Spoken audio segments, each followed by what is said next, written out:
There's nothing I hate more than when a beautiful cover belongs to such a lackluster book. Hello everyone, welcome back to my channel. My name is Jamie, and today we are doing a Dollar Tree book review, and we're going over After the Flood by Cassandra Montag. I genuinely don't know which video is coming out first, this one or the other one I'm filming. To catch you up to speed, I did get a new camera. It was a gift from my boyfriend, so if I seem a bit more uncomfortable or a bit more annoyed, it's because I'm still working out how to use the camera. I'm in a different location, trying to make it more scenic, more eye-catching, you know, all the YouTuber stuff.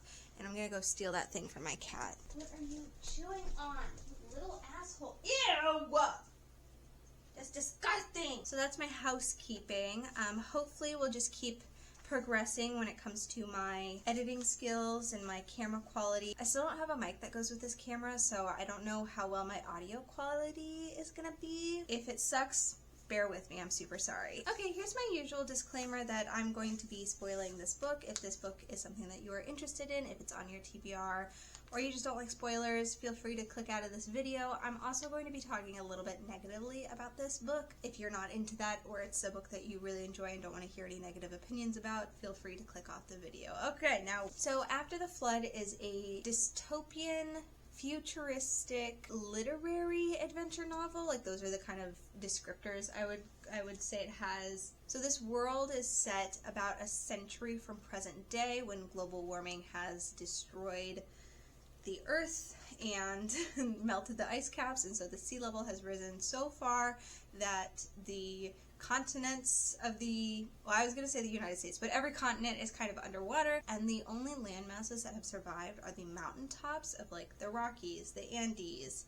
volcanic mountaintops. Survivors of the flood either live on top of the mountain ranges, or you live in a boat on the ocean, traveling from the mountain ranges, trading, raiding, doing other things. I don't know what sailors do. Before the start of this book, our main character, it's either Mira or Myra. I don't know which it's supposed to be. It's M-Y-R-A. I will probably say Mira and Myra interchangeably. I don't know why.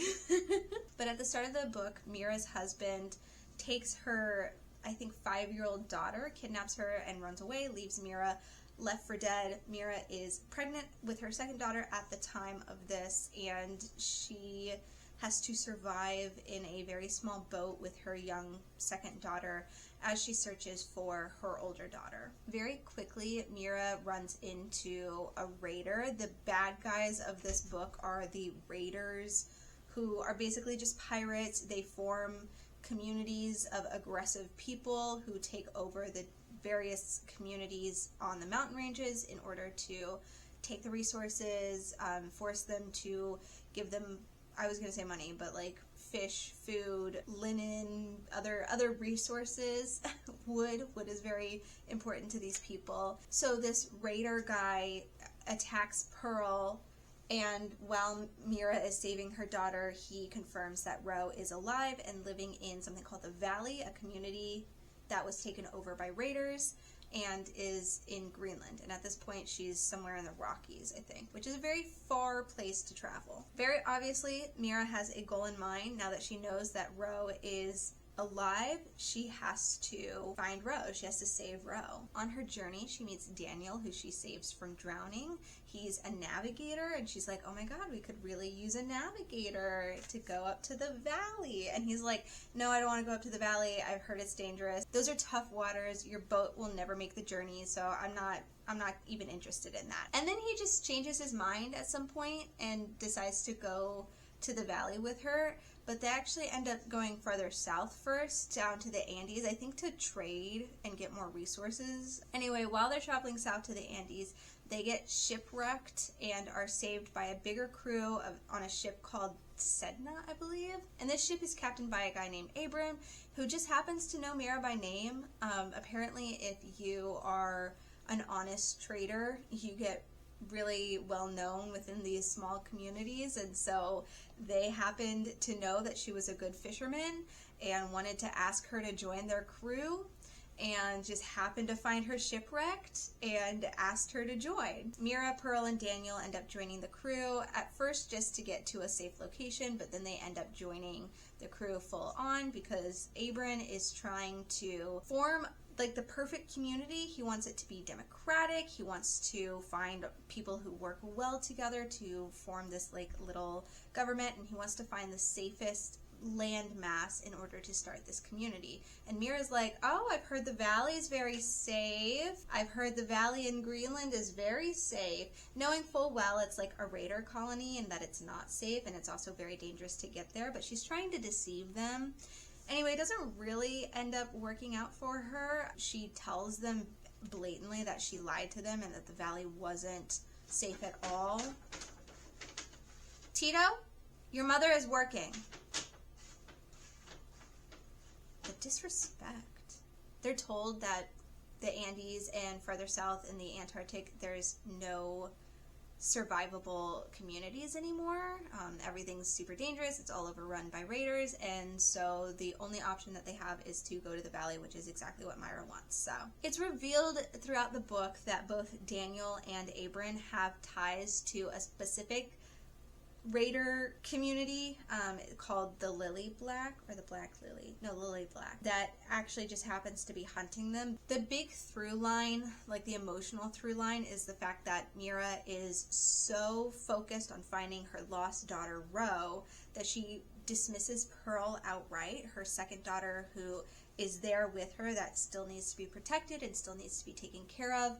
Mira just kind of shoves her to the side while she focuses on Ro, and everyone's like, I think you love your first daughter, you know, more than you love Pearl. And she's like, no, I'm a mother, I have to love Pearl and Ro, like I can't leave them either. And so her big emotional conflict is like, is it worth endangering my living, breathing daughter right here for the possibility of saving my other daughter?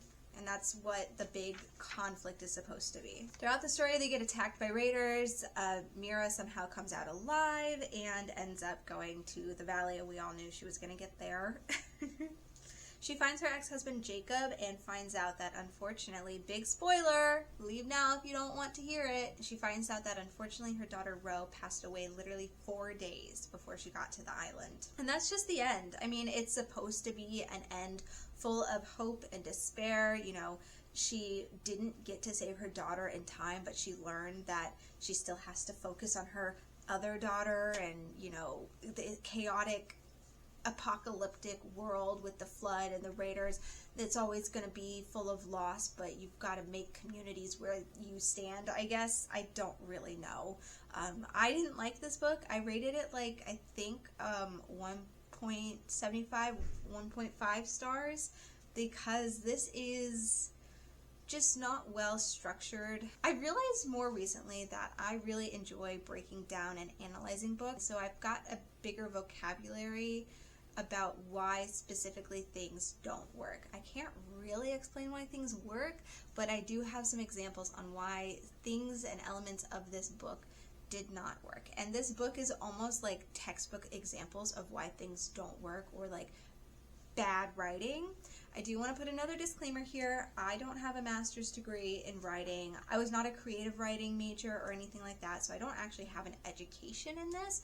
I did take a few playwriting classes. I did take a few creative writing classes, but I'm not like an authority. I'm not an editor. I'm not a literary agent. Maybe don't take writing advice from me, but also do, because everyone else is wrong and I'm right, and only my opinion matters. What I mean by like textbook examples of bad things is that we've got very flat characters, often used as just props for Mira. We've got a very bland plot. It's very like action happens, resolution, action happens, resolution, action happens, resolution, climax. That's just Freytag's Pyramid. Oh my god. Very unnatural dialogue, and I have a couple examples of why the dialogue just felt so annoying to read. And there were a couple unnecessary situations. Like I said, there was like rising action where it was just event after event after event, but also so many of them were very repetitive, and there were a few that just I felt didn't need to be in there. All in all, none of this stuff was like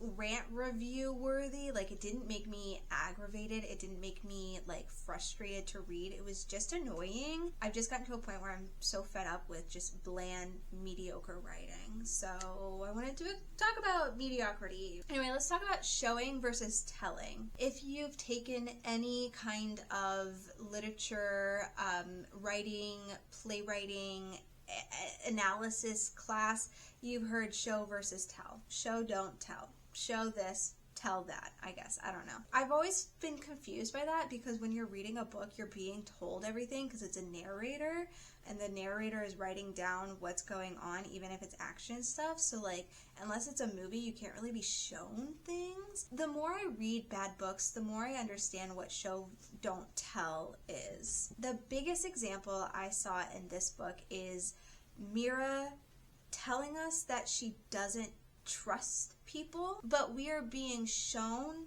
that she does trust people. What I'm saying is that Mira obviously has to take care of her young daughter. She needs to be very vigilant about who she meets, who she trusts with her trades, because she needs to make sure she's getting fair trades out of her work.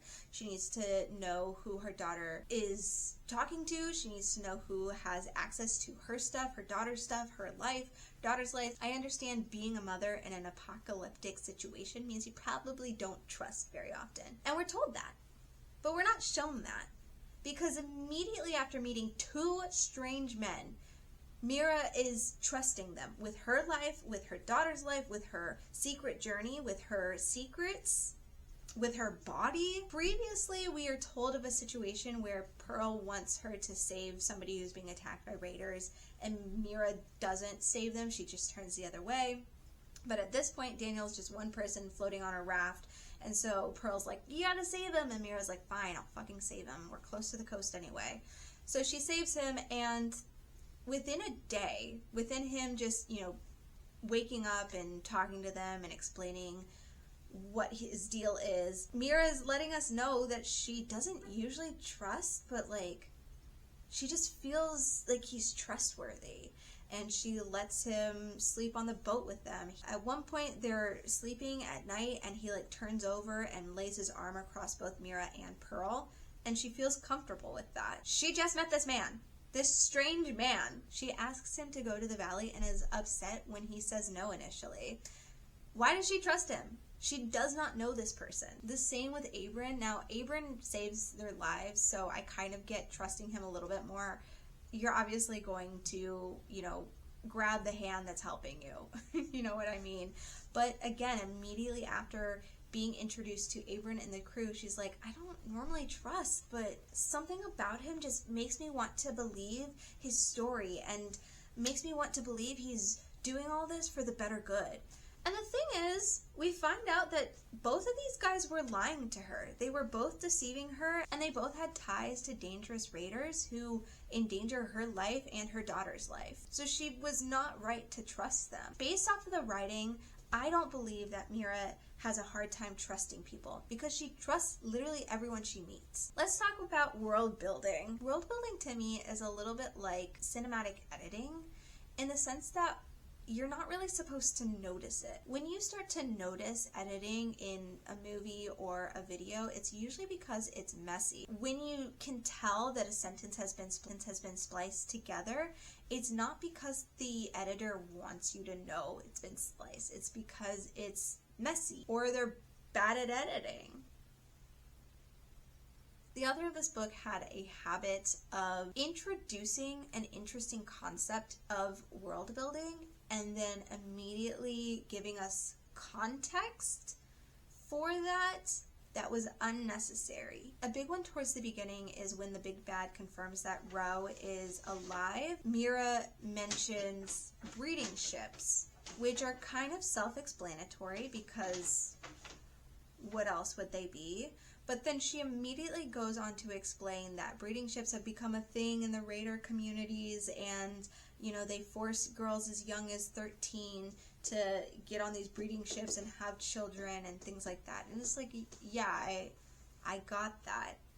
I understand what a brooding ship is. She introduces this as a time limit to her journey because Ro would be around 13 years old at this time, and she wants to make sure that she gets to Ro in time before she's put onto a brooding ship, which is a great idea. It's a great conflict and tension because you've got a time limit to your journey. I don't know, the way it was introduced was very clunky because you introduce this very self-explanatory concept and then immediately explain it like twice. The bigger example, and probably a better example, is the beads. So she meets a character who has a necklace with 3 beads, and as she explains that this character is wearing a necklace with 3 beads, the character is telling us about how she lost 3 family members. Good. Context I need for the 3 beads. I can add 1 and 1 and make 2. Like, I get that. But then she stops and says it's been common in these communities after the flood for people to wear a necklace and have beads that honor the people that they lost. I got that. You didn't need to explain it to me. I understood that from the context clues. And an even better, more naturalistic way would be for this character to explain that she's lost 3 family members. You know, I lost my husband, my 2 kids, and that's why I have this one kid that I care very deeply about. And she then describes the necklace. Mira noticing she's got a necklace with 3 beads. Later in the story, that same character loses another child. Mira says that another bead has been added to her necklace. That is perfectly normal and naturalistic way of world building. This character has a necklace that represents the people she's lost, and we see in action her putting on another bead to represent the last person she's lost. We don't need the main character or the narrator to stop everything and say, actually it's become a fashion trend for us to put beads on necklaces in order to honor the people we've lost. Like, that is so unnecessary. Makes the world building more clunky and reads as just world building rather than naturalistic. Alright, let's talk about characters, specifically flat characters and how to make characters more dynamic, because Abram and Daniel are literally interchangeable. Both are men that Mira meets on her journey. Both are men that she deceives in the same way, telling them that the valley is totally safe, guys. You just don't understand. Like, it's totally safe. My sources say it's safe when she knows it's not safe. Both have ties to the Lily Black Raider colonies, and because of those ties are endangering the people around them because the Lily Black is hunting them. She trusts both of them immediately after meeting them, and she has the same sexual relationship with them. And I'm not saying like she has sex at the same time with them or anything. I'm saying like when she starts a relationship with Abram, she's doing it because she just wants to be touched, and is doing it also to kind of manipulate him into doing what she wants. And then she does the same thing with Daniel later on.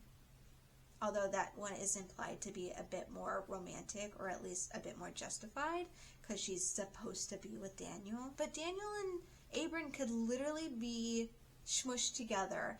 They don't have their own conflicts. They don't have their own stories. They don't do anything different in the story to Mira. Pearl is so flat as a character that she could literally be replaced with a dog. The whole emotional conflict is, should I endanger my daughter that's here with me right now in order to potentially rescue the daughter that's over there? And Pearl does nothing in the story. She doesn't do anything to change Mira's mind. She doesn't do anything that affects the people around her. She doesn't endanger or save anybody around her. The only thing she does is make Mira worry about the environment that she is currently in. What I'm saying is that she could be replaced with a dog and it wouldn't change anything. Mira could still be like, I am very attached to this animal who has helped me get through very traumatic situations. Am I willing to endanger this animal in order to save my daughter? That ties into Mira's through line, is that she does not give a shit about Pearl.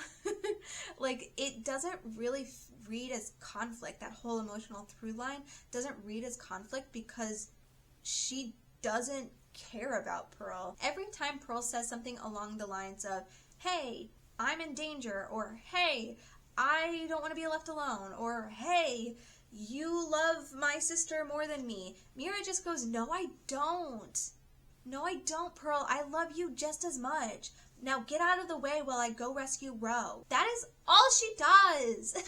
I don't think there is a single scene in which she chooses Pearl over Ro, the crew, the journey at hand. Towards the very end of the book, and the Lily Black has, taken over the ship, and the ship is going down, the crew members are dying, people are, losing the battle, and Mira goes, okay, well, I have to get my daughter out of danger's way. Totally understandable. So she puts Pearl in the lifeboat, and she tries to send Pearl to the coastline because they're close to the valley, and Pearl is begging her, no, I don't leave me, I don't want to be alone, stay here with me, come with me, I don't want to end up there alone, things like that. Obviously Pearl is seeing that her mom might die, so she's terrified, and this could have been a moment where Mira chooses Pearl over everybody else, where Mira finally sits down and chooses Pearl, and that would be great emotional conflict, but she doesn't. She chooses the crew. She says, Pearl, it's okay. Just go that way.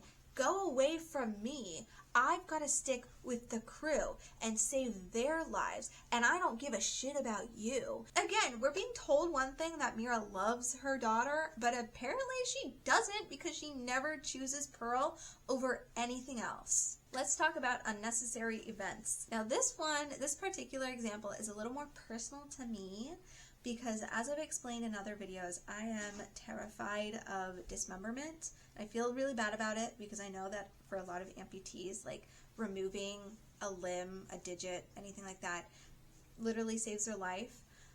But for me, it really grosses me out. I can't think about it. I can't see it. I can't even read about it without getting woozy. Situations in which a character loses a limb or a digit, specifically a finger, I question if it's necessary. Is it there for shock value? Is it there for a reason? Let me dive into this.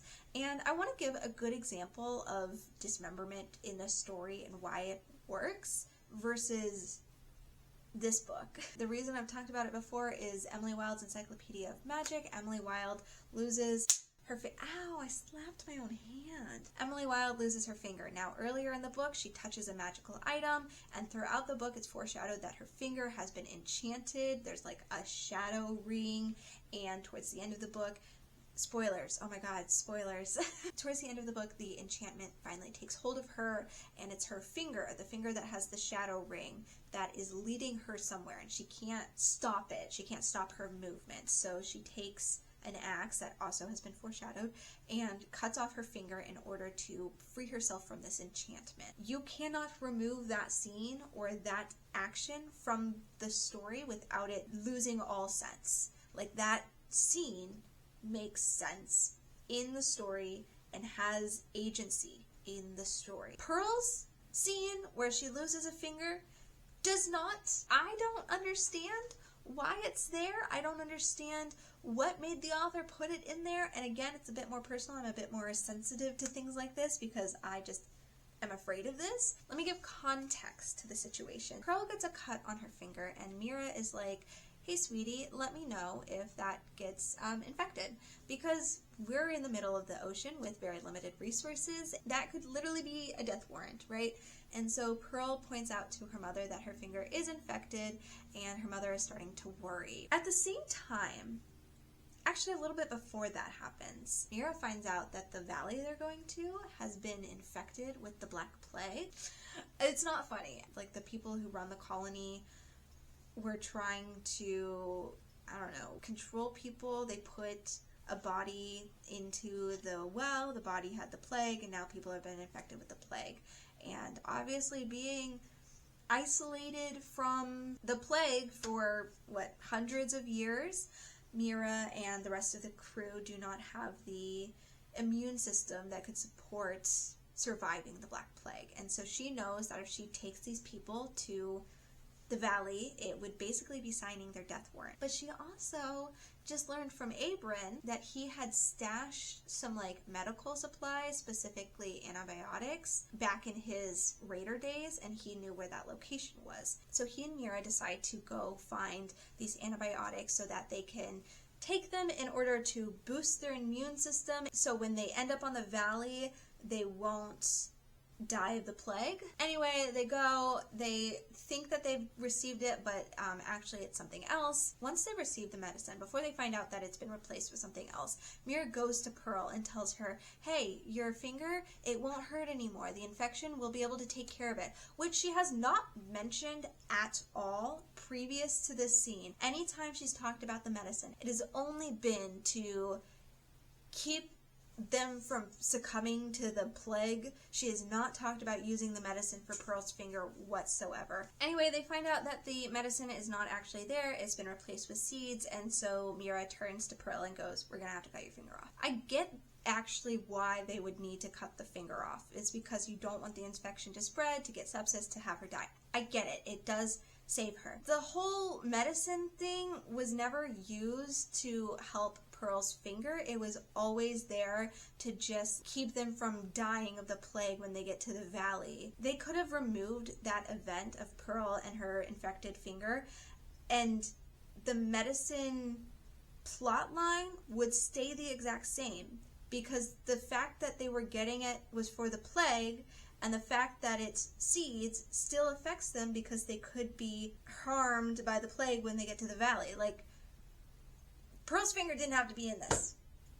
I'm just saying. Let's talk about agency in characters. And I've already kind of touched on this when I talked about Mira's through line with Pearl, but when I say I want strong female characters, I don't mean that I want a female character who is physically strong, or a female character that has an attitude or speaks her mind. I want characters that impact the story. That is what a strong female character is to me. It's not a strong female, it's a strong character who is female. Mira has one goal in mind, and that goal is to save her daughter Ro. She has already decided that she is going to do that. And she makes like 2 decisions on that journey to get to Ro. Everything else is just circumstances that happen to work out in her favor. She doesn't actually convince anyone to go to the Valley. She asks Daniel, he says no, and then changes his mind. I think because he likes her. When she gets to the crew and she asks them to go to the Valley, at first Abram is like, absolutely not. And then again, they find out that there's nothing for them down south, that it's entirely overrun by raiders, and that it's unsafe to go. It's not even worth bothering to go down there. And so the only other option is to go north to the Valley where Mira wants to go. And she points that out when she reveals that she deceived them and that it's a raider colony, it's not actually a safe place. They're like, well, why would we even go to the Valley anyway? Now that you've deceived us, we'll maroon you and go somewhere else. And she's like, well, you've got nowhere to go. She did not convince anyone. Circumstances worked out in her favor. The fact that she joined the crew wasn't even her decision either. They just happened to already be looking for her and save her during the shipwreck. It wasn't a big monumental choice for her to trust these people. She already trusted them. Because of this, because Mira has no agency over her own story, the whole story felt detached. She has no agency of these events, and so when she tries to be introspective about the emotional conflict, about endangering the crew members by deceiving them, about endangering her daughter to go look for Ro, none of it feels impactful because Mira doesn't have an impact on the story. And don't even ask about the other characters because they're so flat, they don't have any character. They're not people, they're either plot devices or props for Mira. They don't actually do anything, and if you think Mira has no agency in this story, they absolutely have zero agency. They have nothing, no impact on the story, no impact on Mira, other than maybe she starts to trust them, and because of that, she wants to save them over her own daughter. Let's talk about writing style. I heard recently, I think in a Reads with Rachel video, is that the opposite of purple prose is like beige writing, where it's just very bland and repetitive. And I think that fits this book to a T. It is so bland. It is very much, I did this, and then I did that, and then I said this, and then I said that, and then I turned around, and then I did this. You're not in the world, you're not in somebody's head, you don't feel anybody's voice, you don't feel like you're reading a character. It is just words on the page, and you're not enveloped in the writing style, which is what I want when I'm reading. Of course, there are a bunch of themed metaphors or similes or descriptions. It's all ocean and water themed, and there were some good ones, I will admit. There were some ones that were like, oh, that's a good imagery, that is a good way of describing that, I get it. But when you have so many ocean or water theme, like, you want to use it to say something about the book or about the situation or about the grander themes of the story. And these didn't. Something happened like a wave on the ocean, or I did this like ocean simile. It was just water themed imagery because it was a water themed setting. I have one writing example of just like how this is probably the worst thing I've ever seen. Okay, so this is on page 96. This is one quotation. One person is saying this. Some merchants said they got a good trade with you, so we wanted to catch up with you. I was worried we wouldn't find you. Wayne had you in view, and then it seemed you disappeared. You're lucky we were already coming after you. Again, one quotation, one person is saying that. Did you not read this back and go, that doesn't sound natural, that doesn't sound, we could rewrite that, we could make this a bit, we could streamline it?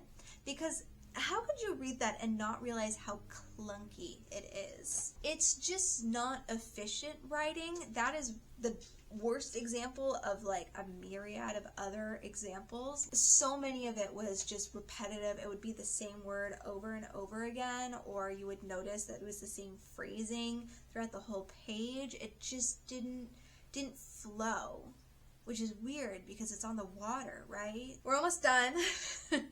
There's just one more little tidbit I have to rant about. I am not a pedantic person. Okay, I am a pedantic person. We get this. But when it comes to poisonous versus venomous, I'm not the kind of person that tries to point out when you're wrong. Like, we all know contextually what you mean if you say poisonous when you mean venomous. I don't think when you're speaking to someone and they accidentally call a mushroom venomous, I don't think it's right if you're speaking and you get those mixed up for somebody to point it out and call you stupid or make fun of you for getting those mixed up, because they're very similar. When you're writing and you are going over your writing multiple times for, I assume, months, if not weeks, you start to notice when you make mistakes, right? And you should know what the difference between those words are. And you should be able to correct those differences. I don't think I mentioned this at all, but Pearl, her daughter, collects snakes. Like, she likes to find them and keep them. And eventually she kills them and eats them, but like, she likes to keep them as pets and play with them a little bit. On multiple occasions, Mira calls them poisonous snakes. She'll say like, oh yeah, she cuts the heads off the poisonous ones. She knows not to keep the poisonous snakes. And the weird thing about it is it's not consistent. Sometimes she will use poisonous and sometimes she will use venomous, sometimes within the same paragraph. She knows that there are two different words, but she just doesn't use the correct one. And I went so far as to look this up to see if maybe I was wrong in this situation. There is one species of snake that is both poisonous and venomous. Most snakes are venomous. If you don't know the difference, venomous means if they bite you or if they attack you, the poison gets into your body through their saliva, their toxins, their sting, things like that, depending on what animal it is. But if it's poisonous, that means that when you eat it, whatever toxins are in the blood, the muscle, the skin, you ingest the toxins because you ate it. So snakes are venomous because they attack, they bite, and the venom, the toxin, comes out of their fangs, well, whatever glands they have in there, and it is injected into you through a bite. And like I said, there's only one snake that is both poisonous and venomous, and that's because it's venomous when it bites you, but it eats poisonous frogs, and so it eats so many of those, you know, that's its only diet, that when you eat that snake, the toxins are within its blood and muscle and stuff, so then you are then poisoned by eating it. But that's only one species. Anyway, that's my little rant, not to be pedantic or anything, but there is a difference between poisonous and venomous. There is. I don't understand why she didn't, you know, catch that and go, wait a minute, maybe I should use the correct term. In conclusion, this was your average bad book. Bland, not well written, not structured very well. Probably didn't have too many eyes look at it before it went to the printing press. It's not even really worth ranting about. I probably wasted my time making this video, but I just wanted to kind of explain how these textbook examples, you know, are what I look for when I analyze a bad book. And, you know, there's simple changes that you can do to make a book better, to make it flow better, to make it be more cohesive in the writing style and the message that it's trying to portray and the emotional conflicts that it has. These are just like really big, easily noticeable mistakes. So I guess there's your writing lesson for the day. Do I think this book is worth $1.25? Yes, for the cover art and the fact that it's deckled edges. I love deckled edges. I know people don't really like them, but the cover art is gorgeous and I love the cover. I wish I could just look at the cover all day without knowing what was inside the book. So, but yeah, the story isn't really worth $1, just the cover. Jacket design by Mumtaz Mustafa. You did a really good job. Oh, the wavy design comes from Shutterstock. That's going to be it from me. If you like that video, give it a like and subscribe for more videos like it. If you were on a boat in an apocalyptic flood situation, what would you name your boat? Let me see what I would name mine. I think I would name mine the Tito. Okay, that's going to be it for me already. Bye! You're such a cute boy. You're surviving with me, aren't you? Yeah? Yeah, I'll make sure you survive. I love you. Okay, sorry, I'm talking to my cat.